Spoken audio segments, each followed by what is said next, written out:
नमस्ते हजुरहरूले स्वागत छ मेरो च्यानलमा। आज चटपटीको रेसिपी लिएर आएको छु। हामीले पिरो टक्क परेको मैले चटपटी बनाउनुको लागि चाहिँ आफ्नै घरमा कागती, काँक्रो, खुर्सानी, धनियाँहरू चाहिँ टिप्दैछु अर्ग्यानिक। ल हेर्नुहोस् त मैले अब यो कागती टिप्दैछु। ल हेर्नुहोस् त मैले कागती पनि टिप्यो, अलिक काँडा छ, कोच्छ यसले। मैले हेर्नुहोस् त कागती टिपेर राखिसकेँ, 4वटा टिपेको छु। अब म चाहिँ काँक्रो टिप्न जाँदैछु। ल हेर्नुहोस् त काँक्रो पनि मजाको फलेको छ। अब यो काँक्रो पनि म काटेर देखाउँछु हजुरहरूलाई। ल हेर्नुहोस् त म अर्को पनि काट्दैछु। ल हेर्नुहोस् त मैले काँक्रो पनि टिपेँ, मैले 2टा काँक्रो टिपेको छु। अब म खुर्सानी टिप्नलाई जाँदैछु। ल हेर्नुहोस् त कति मजाले लपङ्ग फलेको छ खुर्सानी। ल अब म खुर्सानी पनि टिप्दैछु।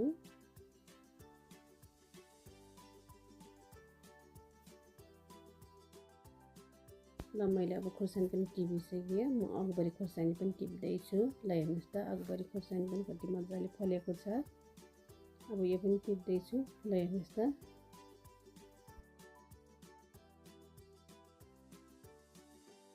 अब अगबरी खुर्सानी त टिप्यो, अब धनियाँ पनि अब टिप्छु म। ल हेर्नुहोस् त धनियाँ पनि अब म टिप्दैछु।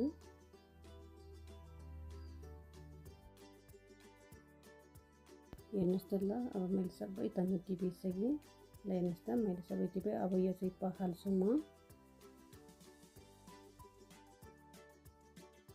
ल हेर्नुहोस् त म पखाल्दैछु। पहिलेसँग मैले काँक्रो पखाल्छु। सबै यो काँक्रोहरू पखालेर हजुरहरूलाई रेडी गरेर म देखाउँछु।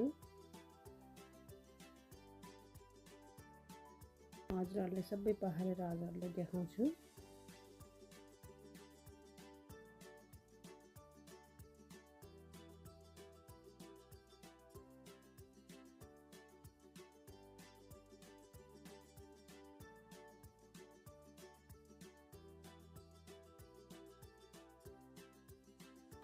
हेर्नुहोस् त मैले सबै पखालेर रेडी गरेँ।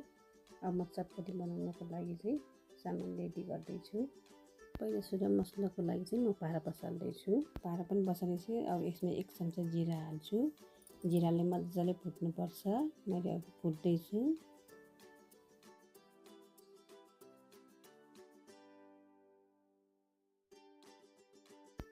मजाले यसरी जिरालाई मजाले यसरी चलाइदिनु होला, डर्न नदिनु होला, बेला बेलामा चलाइराख्नु होला। ल हेर्नुहोस् त जिरा पनि ब्राउन ब्राउन भयो, यो रेडी भयो। अब म एउटा पारामा चाहिँ यो अब निकाल्दैछु। त्यस्तै गरेर फेरि म धनियाँको घेरा पनि त्यस्तै गरेर फुट्छु। मैले धनियाँको घेरा पनि 1 चम्चा लिएको छु।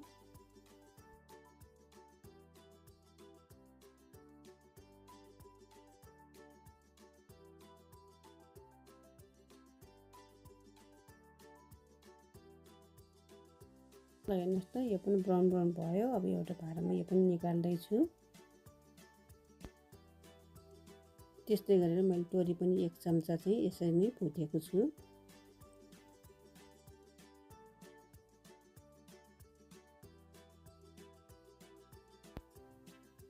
तोरी पनि रेडी भयो। अब म यो निकाल्दैछु।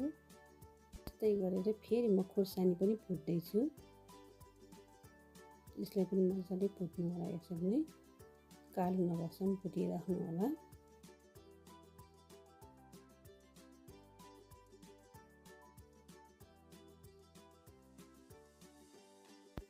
अब खुर्सानी पनि कालो कालो भयो। अब म यसमा चाहिँ तोरीको तेल चाहिँ 2 चम्चा जति हालेको छु। यसरी नै मजाले फुटिदिनु होला।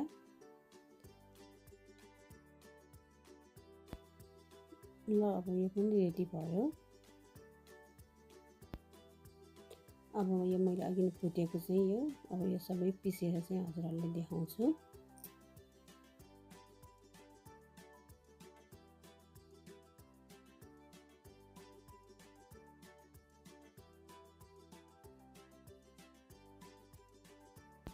ल हेर्नुहोस् त मजाले यसरी कुट्नु होला।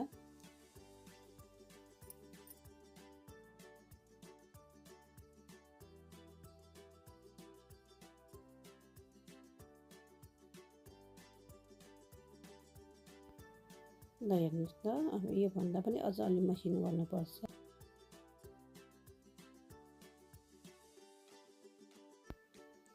ल अब यो रेडी भयो। अब म एउटा भाँडामा निकाल्दैछु। अघि नै फुटेको खुर्सानी चाहिँ म फेरि सिलौटामा यो पिस्दैछु।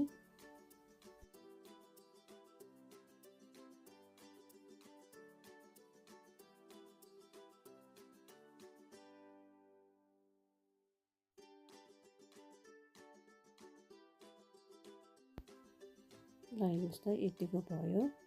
अब यसमा चाहिँ तोरीको त्यो अघिनको तोरीको तेल राखेर चाहिँ यसरी पिस्नु होला मजाले।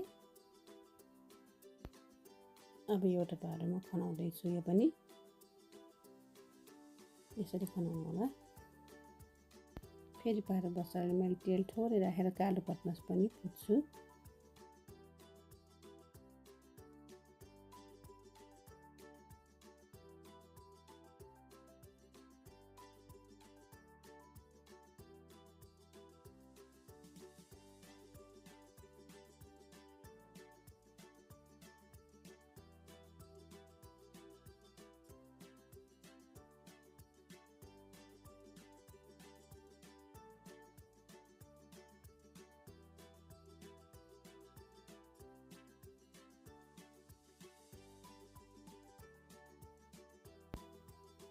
ल हेर्नुहोस् त, यो पनि फुटिसक्यो। अब यो निकाले पनि भयो।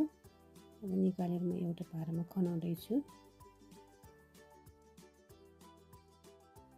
अब चाहिँ म चना र केराउ चाहिँ यो भिजाउँदैछु।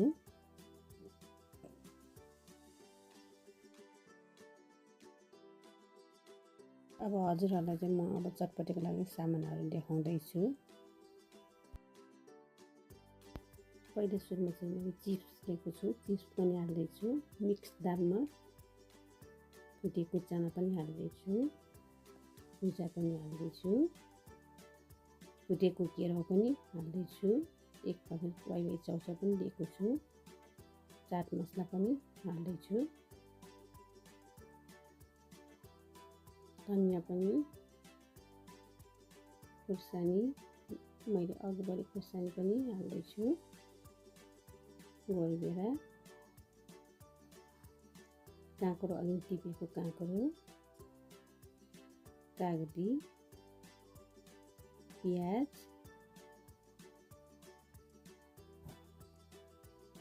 आलु, उसिनेको आलु, अनि कालो भटमास पनि, अनि भिजाएको चना, भिजाएको केराउ, अनि मसलाहरूमा मैले अहिले 3 थरीको मसला पिसेको, अनि रातो खुर्सानी पिसेको अघि नै फुटेर, सेतो नुन, खुर्सानी अनि बिरे नुन हाल्दैछु चटपटेको लागि चाहिँ। अब म चटपटेको लागि चाहिँ म प्याज काट्दैछु।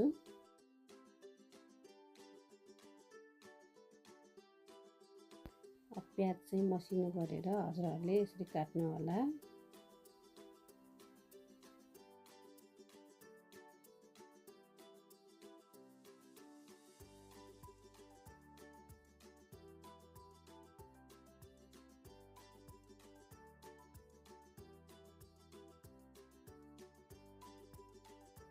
यस्तै गरेर मसिनो हजुरहरूले यसरी प्याज काट्नु होला। मैले सिमी एउटा काटेको छु।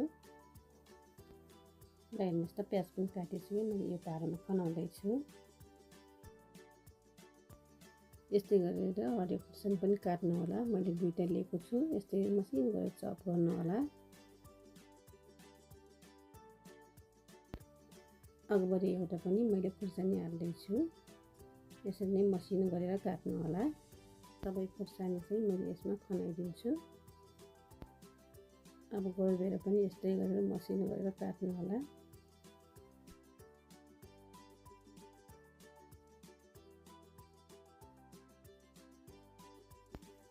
गोलभेडा पनि काटिसक्यो। अब यस्तै गरेर खनाइदिनु होला यही भाँडामा। अब चाहिँ म धनिया काट्दैछु। धनिया पनि मसिनो गरेर चप गर्नु होला।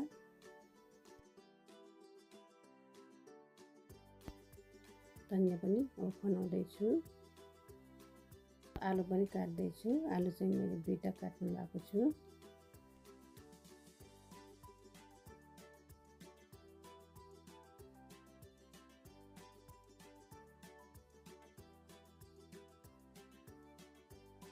अब आलु पनि यस्तै गरेर खनाइदिनु होला। अब काँक्रो पनि यस्तै मसिनो गरेर यसरी नै काट्नु होला।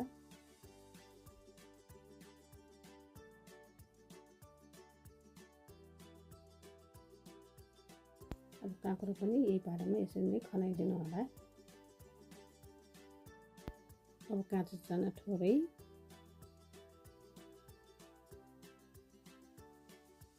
त्यसपछि भिजाएको केरो त्यो पनि थोरै। अब कालो पटमास पनि थोरै फुटेको अघिन हाल्दैछु। फुटेको केरो पनि थोरै हाल्दैछु। फेरि फुटेको चना पनि थोरै हाल्दैछु। अब मिक्स दालमा पनि थोरै हाल्दैछु।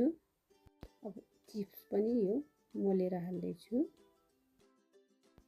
अब वाइवाई चाउचाउ पनि थोरै हाल्दैछु।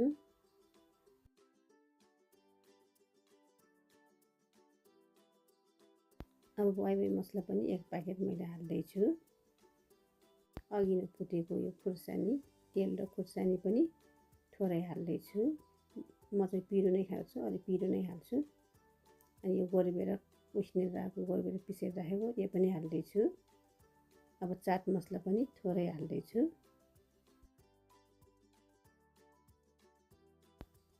मैले अघि नै फुटेको 3 थरीको मसला पनि यो पनि थोरै हाल्दैछु। बिरी नुन थोरै स्वाद अनुसार, खुर्सानी पनि स्वाद अनुसार, नुन पनि स्वाद अनुसारै हाल्छु। अब कागती सिङ्ग हाल्दैछु।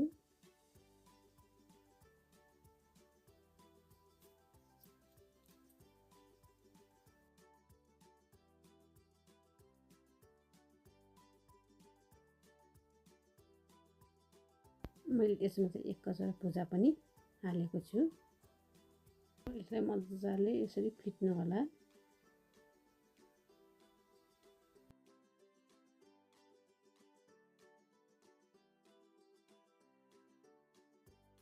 ल हेर्नुहोस् त कस्तो मजाको कलर आयो।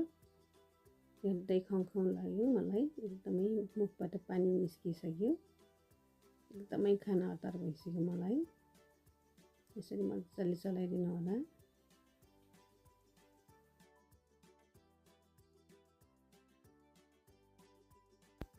ल हेर्नुहोस् त कस्तो मजाको भएछ। ल हेर्नु खाउँ लागिसक्यो मलाई। मुखबाट पानी निस्किसक्यो मलाई। म हजुरहरूलाई अब म सर्भ गरेर पनि देखाउँछु। ल हेर्नुहोस् त मैले सर्भ पनि गरिसकेँ। अब हजुरहरूलाई चाहिँ म 1 चम्चा खाएर पनि हेर्छु।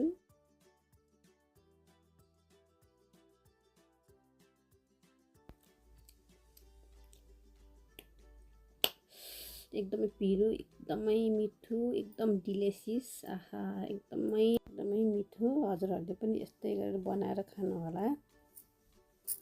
एक दिन हामी घुम्नलाई टुर गएको थियौँ। अनि गोर्खा गएको जानु चाहिँ। अनि एकदमै गर्मी थियो गोर्खामा चाहिँ। घुम्दा थाकेको पनि थियो। अनि एकदमै अमिलो पिरो टक्क परेको खान मन लाग्यो हामीलाई। अनि एकदम चटपटी खान मन लाग्यो। अनि चटपटी बेचिरहेको थियो। चटपटी बेच्ने दाइकहाँ गएर चटपटी एकदम पिरो बनाइदिनुहोस् भनेर भन्यो हामीले। अनि दाइले चाहिँ एकदमै मिठो आफ्नै स्टाइलको आफैले पिनेर बनाएको अचारहरू सबै हामीलाई देखाएर हामीलाई बनाएर खुवाउनु भयो। अनि एकदमै मिठो लागेर चाहिँ दाइलाई चाहिँ मैले यो रेसिपी मलाई पनि सिकाइदिनुहोस् न भनेर मैले भनेँ। अनि दाइले चाहिँ मलाई चाहिँ सिकाइदिनु भयो। अनि मैले यही रेसिपी चाहिँ ट्राई गरेको छु। एकदमै मिठो छ। हजुरहरूले पनि घरमा यसरी नै बनाएर खानु होला। एकदमै मिठो हुन्छ। हजुरहरूले पनि घरमा यस्तै गरेर खानु होला। एकदमै मिठो हुन्छ। मेरो भिडियो मन परेमा लाइक, कमेन्ट, सेयर, सब्सक्राइब गर्नु चाहिँ नभुल्नु होला। धन्यवाद।